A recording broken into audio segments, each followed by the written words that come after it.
Son unos sensores capacitivos, bueno, que al final es como si te hicieran acupuntura, es simplemente una aguja muy fina que entra y detecta cuando sucede un cambio en la superficie de la planta y nosotros luego lo podemos como convertir en sonido.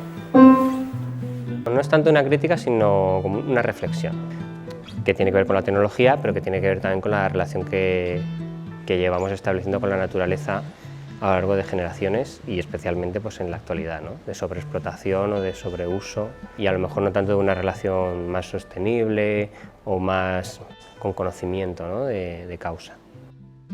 Con todo lo que ha pasado recientemente en el mundo, la pandemia y demás, notamos una sensación, una urgencia de qué ha pasado con la relación que tenemos con la naturaleza, ¿no? No tanto de criticar o analizar qué uso hacemos de las redes sociales o de un mundo hiperconectado y sobreestimulado con manipulación informativa, sino qué vínculos hemos perdido en una generación, en muy poquito. Seguramente va a haber un cambio de visión o de giro a la hora de cómo usamos la tecnología. Esa tecnología se relaciona con el mundo físico también. Digamos que la invención de Internet y toda la generación tecnológica generó ese mundo digital, pero fueron dos realidades totalmente diferentes. Y yo creo que ahora se está empezando a establecer el puente y que empezamos a vivir entre lo digital y lo físico de forma indiferente. Y que ahí es el momento donde nos toca reflexionar de cómo queremos que sea el mundo del mañana y cómo queremos que sea esa relación generacional, evolutiva, entre lo digital, lo físico, qué tipo de sociedad o de personas queremos ser.